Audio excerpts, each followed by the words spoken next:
হাসিও লাগে দুঃখও লাগে। হুগলির ডানকুনিতে পোলট্রি মুরগির দোকান, ব্রয়লার চিকেন পোলট্রি মুরগির দোকানে কে যে মুরগি নিয়েছে, মুরগি নিয়ে 140 টাকা দিয়েছে। ওই 140 টাকার পোলট্রি মুরগির দোকানে দেওয়ার কারণে উত্তরাখণ্ড থেকে সাইবার ক্রাইমের মামলা হয়ে পুরো টাকা বন্ধ হয়ে হোল্ড হয়ে লিন হয়ে পড়ে আছে। এই যে দেখেন, আপনাদেরকে দেখায়, নাহলে জিনিসগুলো বুঝতে পারবেন না। আপনারা অনেক সময় ভাবেন যে উকিলবাবু ধর কি যে বলে না বলে। এই যে দেখেন, এই যে এটা হলো কেস নাম্বার, এটা হলো কেস নাম্বার বা অ্যাকনোলেজমেন্ট নাম্বার। এই যে এটা হলো অ্যাকাউন্ট নাম্বার, উত্তরাখণ্ড থেকে মামলা হয়েছে, 3 নাম্বার লেয়ার, ট্যাক্স আইডি এত, এই যা আছে সেই। এই যে দেখেন 140 টাকা ঢুকেছে, ডিসপিউট অ্যামাউন্ট কত? 140 টাকা। বুঝতে পারলেন? অনলি 140 টাকা হুগলির ডানকুনিতে। কবে ঢুকেছে? এই যে দেখেন 26/5/2024। এই যে ইউপিআই করেছে, এই যে নামটাও দেওয়া আছে কে ইউপিআই করেছে, আর এই হলো 140 টাকা। বুঝতে পারলেন? আর এটার করার পরে আবার এই যে দেখেন লিখেছে আমার এই টাকা 46,000 টাকা আটকে আছে, এই আছে। বুঝতে পারলেন? দিয়ে অ্যাপ্লিকেশন করেছে ব্যাংকের ম্যানেজারকে। তো এই হলো ব্যাপার, যে চারিদিকে পোলট্রি মুরগির দোকানে ব্রয়লার চিকেন খেতে গিয়ে কোথাকার কে 140 টাকা স্ক্যান করেছে। মানে বেশিরভাগ ক্ষেত্রে কি হয় দেখবেন, যেগুলো গরিব মানুষ সাধারণ ব্যবসা করছে, দেখবেন ডাব বিক্রি করছে, তো ডাবের থেকে স্ক্যানারটা বড়। চায়ের দোকান, চায়ের কাপ বা ভাঁড় এতটুকু, কিন্তু স্ক্যানার এত বড়।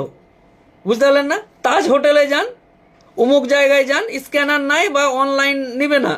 কিন্তু এই ভদ্রলোক গরিব মানুষ ডাব বেচবে বা চায়ের ভাঁড়ে চা বেচবে, ও কিন্তু ভাঁড়ের থেকে স্ক্যানারটা বড়। আর ফের দুটো চোং লাগা আছে, আপনার অ্যাকাউন্টে 7 টাকা চা খাওয়ার জন্য ঢুকলো, নমস্কার भाइयों और बहनों, 7 रुपया आपके फोन पे पेटीएम में घुस गया।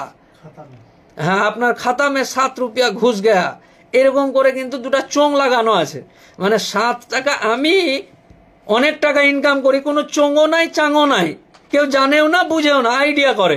কিন্তু একটা চাওয়ালা বা ভ্যানওয়ালা ভ্যানে করে ডাব বেচছে, ও গোটা এলাকা জানে। এই যে আমার অফিসের পাশে একটা খাওয়ার দোকান আছে, বুঝলেন তো, ওখানে খাওয়ার পর যদি বিল পেমেন্ট করেন আপনি স্ক্যান করে, তাহলে আপনার খাতা মে 170 টাকা ঘুষ গিয়া। মানে পুরো এলাকা, আমি খেতে খেতে একদিন বলছিলাম যে আরো দুটো চোং লাগাবি, যেন পুরো এলাকাটা জানতে পারে যে তোর বাপের কত ইনকাম হচ্ছে কে। তো এই হলো ব্যাপার। এই হুগলির ডানকুনিতে পোলট্রি মুরগির দোকানে মুরগিও খেয়েছে বেচারার, আর 140 টাকা ঘষে দিয়ে চলে গেছে। সেই কারণে তার অ্যাকাউন্টে, ব্যবসার অ্যাকাউন্ট, ওই অ্যাকাউন্টে টাকা আছে, সেটা হোল্ড হয়ে পড়ে আছে। এই যে বললাম আপনাকে যে উত্তরাখণ্ড থেকে, তা আমি বললাম যে উত্তরাখণ্ড যে যাবে, এই যে উত্তরাখণ্ড থেকে, তো এই অ্যামাউন্টটা কিভাবে ছুটাবে? অনেকে বলে মেল করে দিব, কেল করে দিব।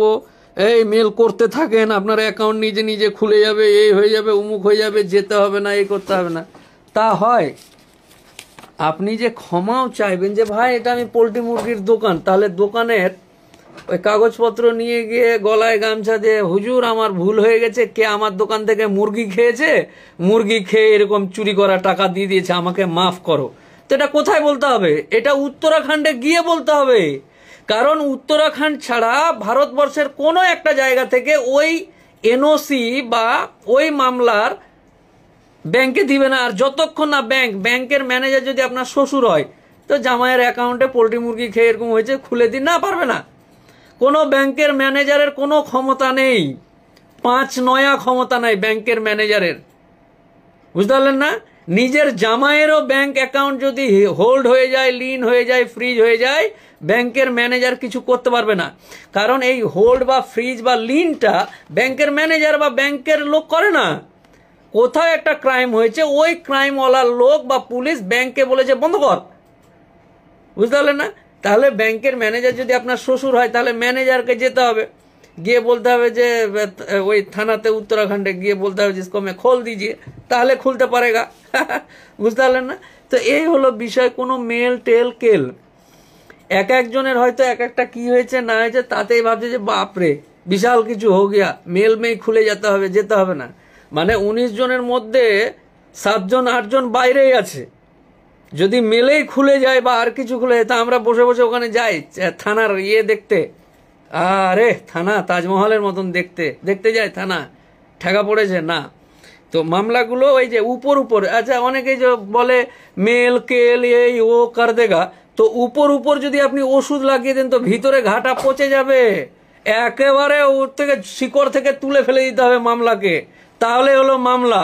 মেল করে উমুক করে ফোন করে হ্যালো হাই বাই বাই করে উপর ওষুধ লাগিয়ে নিলেন, কিন্তু ভিতরে ঘা থেকে যাবে, ঘাকে একেবারে ওষুধের মতন ক্লিয়ার করে ফেলতে হবে। এটাই হলো ব্যাপার। এই জন্যই বারবার বলার চেষ্টা করি, প্রত্যেক দিন 3 বালতি করে চোখের জল অফিস থেকে বার করছি। এই যে বালতি আছে, এই যেখানে বালতি আছে, 3 বালতি করে। কি হয়েছে না, তো এই হয়েছে ডেড বডি অ্যাকাউন্ট, কারেন্ট অ্যাকাউন্টে মামলা খেয়েছে 93টা 80টা, এরকম ডেড বডি আসে মোটামুটি 4-5টা করে।